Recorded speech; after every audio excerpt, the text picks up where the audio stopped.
इयत्ता दुसरी इंग्रजी माध्यम विषय मराठी पाठ क्रमांक 3 खेळ खेळूया। नमस्कार विद्यार्थी मित्र मैत्रिणींनो, तुम्हाला खूप साऱ्या वेगवेगळ्या गोष्टी करायला आवडतात हो ना? तुम्ही रोज काही ना काही करत असताच। जसं शाळेला जायच्या अगोदर तयारी करता, खेळायला जाताना खेळाच्या वस्तू घेऊन जाता, जेवायला बसण्या अगोदर पाणी घेऊन बसता किंवा बाहेर फिरायला जाताना छान स्वच्छ आणि आवडते कपडे घालता, हो की नाही?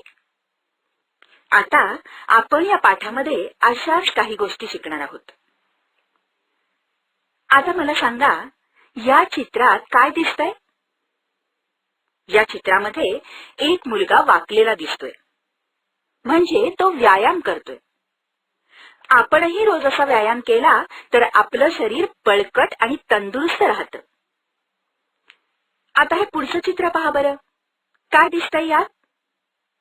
बरोबर, एक मुलगी चित्र काढते। तिने चित्र काढण्यासाठी कोणकोणतं साहित्य घेतलं ते पहा बरं। ब्रश, पांढरा कागद, ब्रश धुण्यासाठी भांड आणि वेगळे वेगळे रंग। चित्रात पहा, या मुलीने फुलपाखरू आणि सूर्याचं किती छान चित्र काढलंय।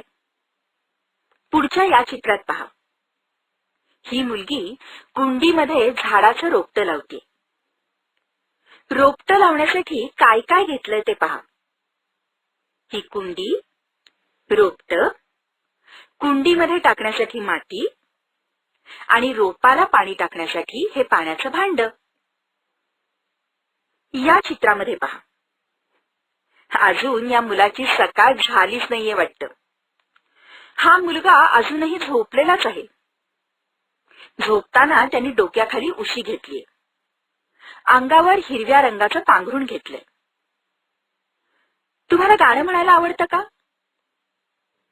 ही पहा, ही मुलगी हातामध्ये माईक घेऊन गाणं म्हणण्याचा सराव करतेय।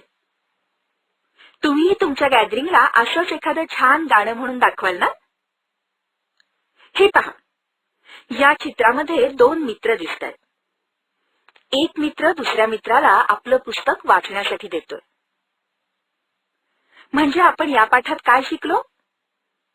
आपण शिकलो की चित्रांचं निरीक्षण करून त्यात काय आहे ते कसं शोधायचं। तुम्हाला तुमच्या अवतीभोवती दिसणाऱ्या चित्रांचं निरीक्षण करा आणि त्या चित्रामध्ये काय काय दिसतं ते तुमच्या आई बाबांना आणि शिक्षकांना सांगा।